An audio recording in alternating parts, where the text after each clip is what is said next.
నెలకి 50,000 నుండి 60,000 ఆదాయం రన్ టైలర్ యాప్లో ఆర్డర్ కంప్లీట్ చేసి పేమెంట్ పొందండి. కానీ నువ్వే స్వయంగా చేసావని ఆ ఇంట్లోకి వెళ్ళడం కూడా వెళ్ళావని వాళ్ళు పోలీసులు చెప్తున్నారు. తర్వాత నువ్వు చెప్తున్నట్లుగా సత్యంబాబు నేను చేశానంటూ ఒక సీడీ కూడా రిలీజ్ సీడీ అయితే నువ్వు కాదని చెప్తున్నావు కాబట్టి ఆ ఇంట్లోకి వెళ్ళారు. సీన్ రీకనెక్షన్ చేస్తున్నప్పుడు సత్యంబాబు ఉన్నారని వాళ్ళు ఎవిడెన్స్ చెప్తున్నారు. అవన్నీ ఏంటంటే ఉన్నాయి అంటారు కానీ అని మనం నమ్మకూడదండి. ఎందుకంటే వాళ్ళు ఎన్నో చేసుకుంటారు. ఎందుకంటే నేను ఉదాహరణ ఒక మాట చెప్తానండి. ఒక వ్యక్తి పుండు ఉంది, ఆ పుండు మీద కారం వేసినాం. కారం వేస్తే ఎలా ఉంటుంది పరిస్థితులు? అబ్బో మంట వస్తుంది. ఆ మంటలో ఏది మాట్లాడాలో ఏది మాట్లాడదు. అందుకని హైకోర్టు జడ్జిమెంట్ ఇచ్చిన తర్వాత ఇదిగో సత్యంగా ఇలా చెప్పిందంట అని చెప్పేసి వాళ్ళు ఏవో చెప్పుకుంటారు. అవి ఎన్నో రిలీజ్ చేసుకుంటారు. అవన్నీ మనం పట్టించుకోవాల్సిన అవసరం. దాని గురించి అసలు అలాంటివి ఉన్నాయని అసలు దాని గురించి ఆలోచించాల్సిన అవసరం కూడా. కింద కోర్టు నేను దోషి అని ఎందుకు ప్రకటించింది? కింద కోర్టు అదే చెప్పట్లేదు. తప్పు దర్యాప్తు చేసి కోర్టును కూడా మోసం చేశారండి. తప్పుడు దర్యాప్తు చేసి తప్పుడు సాక్ష్యాలను పుట్టించి కోర్టులో చూపించారు. చూపిస్తే కోర్టు ఏం చేసింది? అయ్యే నమ్మింది. కానీ మీరు అప్పుడు అదే టైంలో నాకు ఈ విధంగా టార్చర్ పెట్టి నన్ను ఇలా ఇబ్బంది పెట్టారని కింద కోర్టు ఎందుకు చెప్పలేదు? నేను ఇంకోటి తెలుసుకోలేదు. నేను వాయిదాకు వచ్చినప్పుడల్లా మీడియాతో మాట్లాడిన కావాలని చెప్పేసి తప్పుడు సాక్ష్యాలను పుట్టించి తప్పుడు ఇది చేశారు. పోలీసులు లంచాలు తీసుకొని చేశారు. నన్ను అన్యాయంగా ఈ కేసులు ఇరికిచ్చారు. మా అమ్మనే మా చెల్లెని ఎన్కౌంటర్ చేస్తానని చెప్పేసి నన్ను అన్యాయంగా ఈ కేసులు ఇరికిచ్చారు అని చెప్పేసి మీడియాతో చెప్పాను. తర్వాత కోర్టులో కూడా చెప్పాను. మరి కోర్టు నీ మాట ఎందుకు పరిగణన తీసుకోలేదు? అదే చెప్పట్లేదండి. కోర్టుకి కావాల్సిన సాక్ష్యాలు మాట. ఇప్పుడు కోర్టుకి పేపర్ మీద రాసి ఇవ్వలేదు కోర్టులో? కింద కోర్టులో నాది కేసు సెక్షన్ కమిటీ లేకముందులో 4th ASMలో నా కేసు CMM కోర్టు నుంచి తర్వాత 4th ASM అక్కడికి వచ్చిన తర్వాత నేను ఒకరోజు నాకు షార్ట్ షీట్లు ఇచ్చే రోజు నేను చెప్పాను, అయ్యా మీతో మాట్లాడాలి అయ్యా అని అన్నాను. అని అంటే సరే అని చెప్పి మేషెంట్ గారు సరే అన్నారు. అయ్యా కావాలని చెప్పేసి మేషెంట్ గారు కూడా 4th ASM మేషెంట్ గారు కూడా సార్ మరి ఇట్లా సంగతి అంటే సార్ చెప్పమ్మని చెప్పేసి రాసుకున్నారు. ఆయన రాసుకున్నారు కూడా. సరే ఇట్లా చేశారు, అమ్మని చెల్లెల్ని ఎన్కౌంటర్ చేస్తున్నా అన్నారు. ఇట్లా చేశారు సార్, నాకు ఈ కేసుకి నాకు ఎటువంటి సంబంధం లేదంటే 4th ASM మేషెంట్ గారు కూడా మొత్తం రాసుకున్నారు. మరి దీనికంటే ఇంకేం కావాలి సార్? మరి అయినా కూడా పట్టించుకోలేదు, ఎవరు పట్టించుకోలేదు. నేను ఎంత గొంతు చించుకొని పోయి అరిచాను. నేను అంత తరిశాను. నాకు ఈ కేసుకి ఎటువంటి సంబంధం లేదు. నాకే కావాలని చెప్పి నన్ను ఇరికిచ్చారని చెప్పేసి నేను ఎన్నిసార్లు ఇంతకంటే ఏం కావాలి చెప్పండి సార్? నోటు ద్వారానే పట్టించుకోలేదు, నన్ను ఎవరూ పట్టించుకోలేదు. ఇంత చెప్పినా కూడా ఆఖరికి అమ్మాయి తల్లిదండ్రులు చెప్పినా కూడా పట్టించుకోలేదు. అంటే కోర్టుకు వచ్చి సాక్ష్యం చెప్పింది, మీడియా ముందర చెప్పింది, అందరి ముందర చెప్పారు. వాళ్ళ అమ్మ సాక్ష్యాన్ని కూడా పట్టించుకోకుండా మరి పోలీసులు ఇచ్చినటువంటి ఆ దర్యాప్తు చేసినటువంటి ఆ తప్పుడు సాక్ష్యాలను పుట్టించిన ఆ సాక్ష్యాల మీదే కింద కోర్టులో మరి శిక్ష చేశారు. మరి ఇంక నేనేం చెప్పాను చెప్పాను. మధ్యలో విజయవాడ, హైదరాబాద్ నుంచి విజయవాడ వెళ్తున్నప్పుడు సూర్యాపేట దగ్గర ఎందుకు పారిపోవాల్సి వచ్చింది తప్పు చేయనప్పుడు? 2009లో నాకు కాలు చచ్చి పడిపోయి నిమ్స్ హాస్పిటల్లో 3 నెలలు ఉన్నాను, ట్రీట్మెంట్ తీసుకున్నాను. మళ్ళీ 2010లో కూడా కాలు చచ్చి పడిపోయి ట్రీట్మెంట్ తీసుకున్నాను. నేను చెప్పటం కాదు, పాత వీడియోస్ మొత్తం ఉంటాయండి. ఎందుకంటే నేను చెప్పటం కాదు, పాత వీడియోస్ మొత్తం ఉంటాయి. ఎస్కాటే నన్ను చేతులతో తీసుకెళ్ళిపోయేవాళ్ళు. వీల్ చైర్ మీద తీసుకెళ్ళారు, టచ్చర్ మీద తీసుకెళ్ళారు. మరి డాక్టర్లు ఏం చెప్తున్నారు? 2 మనుషులు సపోర్ట్ లేనిదే సత్యంబాబు అడుగు తీసి అడుగు వేయలేడు, అసలు నడవలేడు అని చెప్పేసి అసలు నాకు ట్రీట్మెంట్ చేసే డాక్టర్లే చెప్తున్నప్పుడు ఎవరో ఏదో చెప్పారని చెప్పి దాని గురించి మనం పట్టించుకోవాల్సిన అవసరం లేదు. ఎందుకంటే జరిగింది కిడ్నాప్, పారిపోయావా, కిడ్నాప్ చేశారా, పోలీసులు దాచిపెట్టారు? ఎందుకంటే ఇప్పుడు నేను ఉన్నానండి, కాలు చచ్చి పడిపోయినాడు. ఇప్పుడు కాలుకు ప్యాచర్ అయింది కాబట్టి నడవగలడు. 2 కాళ్ళు చచ్చిపడిపోయినాయి, మోకాల మీద కూడా డోక్కుంటా ఉండేవాడిని. ఎక్కడికి పారిపోతారండి? ఎంత దూరం పారిపోతారు ఏమండి? అలాగే ఏంటంటే ఇవన్నీ కల్పితాలు. ఏంటంటే అన్నీ కల్పితాలు. కావాలని చెప్పి ఏంటంటే సత్యంబాబు ఏంటంటే జనాల దృష్టిలో ఏంటంటే సత్యంబాబు పారిపోయిండు అంటే చేసిండు కాబట్టి పారిపోయిండు, చేనుడు ఎందుకు పారిపోతారని చెప్పేసి సృష్టించడానికి. ఎందుకంటే ఈ ప్రజలు ఏమన్నా పిచ్చోళ్ళ, ఎందుకంటే మోసం చేయడానికి ఏమన్నా ప్రజల పిచ్చోళ్ళ కల్లారా చూస్తున్నారు కదా, సత్యంబాబు ఎక్కడికి పారిపోతారు. జనాలు కూడా నమ్మలేదు, కావాలని పోలీసులు ఎన్కౌంటర్ చేయాలను అని చెప్పేసి సృష్టించాలని. ఎందుకంటే సత్యంబాబు పారిపోయింది కాబట్టే, తప్పు చేసింది కాబట్టి పారిపోయింది అని చెప్పేసి జనాల దృష్టిలో చూపించాలని, కోర్టుకు కూడా అలాగ తెలియపరచాలని చెప్పేసి అలా చేశారు. అలాంటిది ఏమీ లేదు. నన్ను ఏం చేశారు, తీసుకెళ్ళి మన నందిగాం డిఎస్పీ ఆఫీస్లో ఉంచారు. మన నందిగాం ఆ రోజు ఇక్కడ బయలుదేరిన తర్వాత సూర్యాపేట దగ్గర ఒక డాబా దగ్గర ఆగి భోజనం చేస్తున్న సమయంలో కళ్ళుగా పారిపోయాను. అసలు ఏం జరిగింది ఆ రోజు? తీసుకొచ్చారు, నన్ను ట్రీట్మెంట్ అయిపోయింది, తీసుకొచ్చారు, మన నందిగాం డిఎస్పీ ఆఫీస్లో పెట్టారు.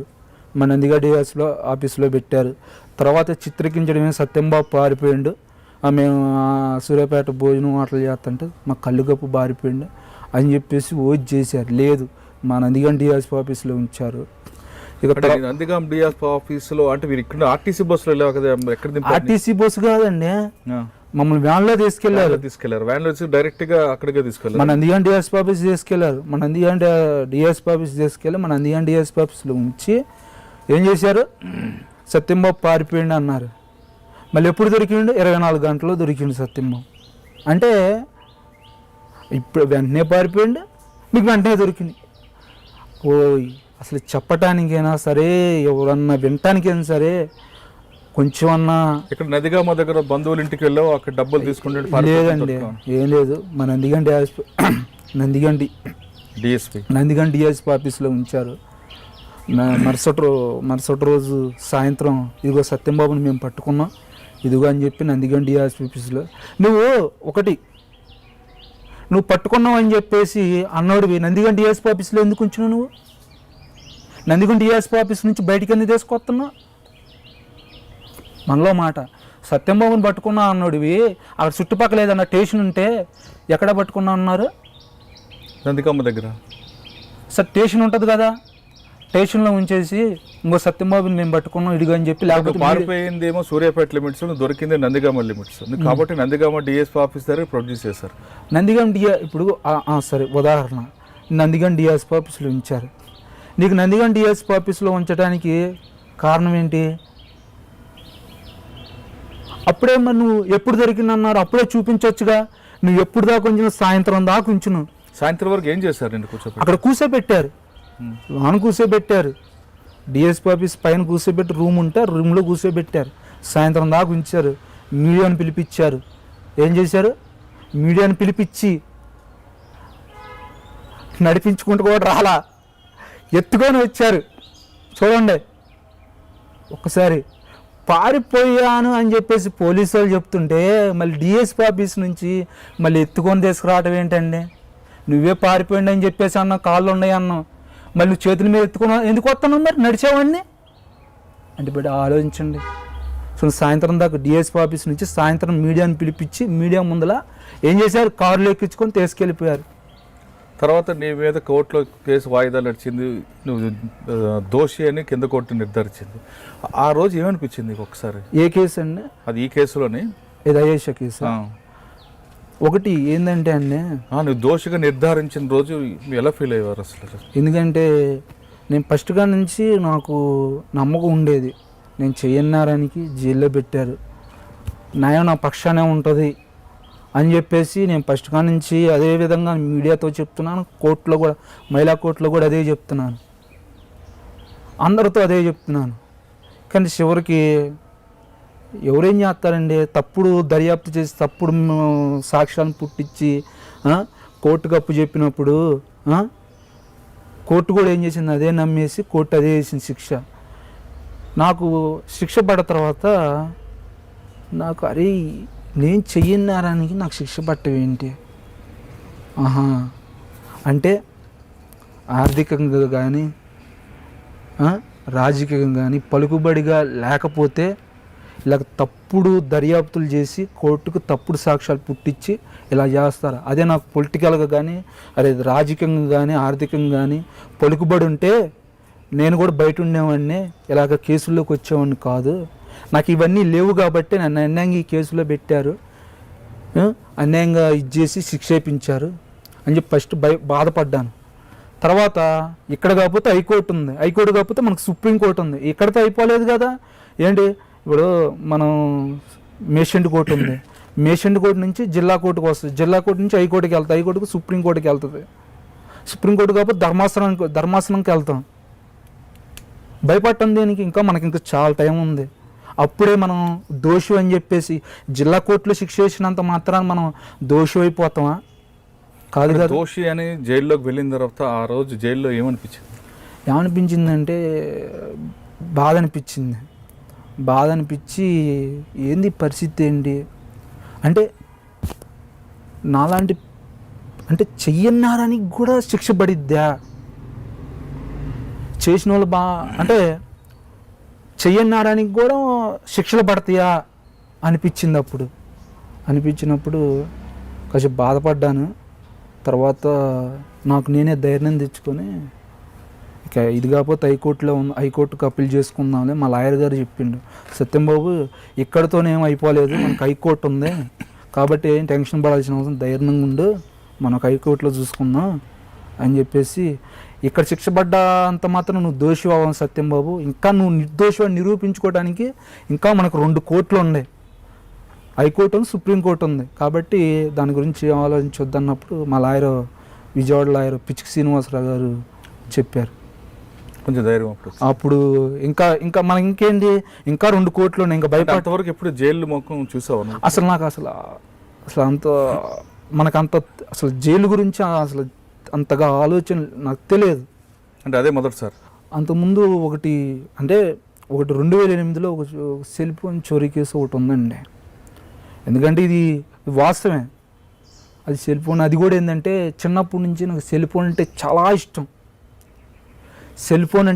ఇష్టం, ఆ ఇష్టంతోనే ఆ సెల్ ఫోను నేను అది దొంగతనంగా తీసుకున్నాను. అది ఎందుకంటే అదే అంతకుముందు నా మీద ఏం కేసులు, అదే ఇంకా నా మీద అదే, దానివల్లనే నన్ను ఇదిగో ఇలా చేశారు నన్ను. అంటే నువ్వు సెల్ ఫోన్ కేసు అంటున్నావు కానీ నందిగామ లిమిట్స్లో నీ మీద 17 కేసులు కనపడుతున్నాయి.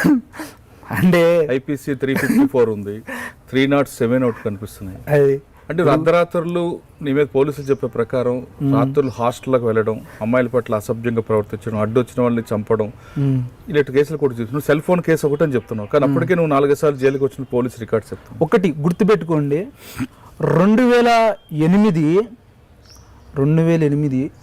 జనవరి 23వ తారీఖు, 24, 25 ఈ 20 తారీఖుల్లోనే అప్పుడే నా మీద కేసు బుక్ అయింది. 2008 జనవరి 25వ తారీఖు, ఎప్పుడు మొదటి నెల ఏ కేసు బుక్ అయింది? సెల్ ఫోన్ అది ఇష్టంగా తీసుకున్నాను, అదే కేసు నాది మొట్ట కేసు. అక్కడి నుంచి 2008 జనవరి ఇవ్వకుండా నుంచి వేసుకోండి, జనవరి 2007. అంతకుముందు ఏమైనా ఉన్నాయో నా మీద, ఏమైనా కేసులు బుక్ అయ్యానో చూసుకోమని చెప్పండి. తర్వాత ఏ కేసులు అయ్యాయి మీద? అదే కేసు అండి లాస్ట్. నన్ను సెల్ ఫోన్ దొంగతనం తర్వాత ఎన్ని కేసులు అయ్యాయి మీద? ఆ ఒక కేసు, ఆ కేసులో నేను రిమాండ్కి వెళ్ళాను, ఆ కేసులోనే నాకు 6 నెలలు శిక్ష పడ్డది అంతే. ఆ కేసులో 6 నెలలు శిక్ష పడితే నేను బయటకు వచ్చాను. ఆ కేసులో రిలీజ్ అయిన 14 రోజులకి నన్ను ఇంట్లో కూడా తీసుకెళ్ళిపోయారు. ఇంకంతే, ఇంకా నా మీద కేసులు ఎక్కడ ఉన్నాయి? అదొక్కటే కేసు, కావాలంటే చూసుకోమని చెప్పండి. 2008లో ఆ సెల్ ఫోన్ ఇష్టంగా తీసుకున్న ఆ కేసు తప్ప అంతకుముందు ఏమన్నా నా మీద పెట్టారా? తర్వాత ఆ కేసులో నుంచి రిలీజ్ అయిన 14 రోజులకి నా ఇంట్లో కూడా తీసుకెళ్ళిపోయి ఈ కేసులు పెట్టారు. ఓకే.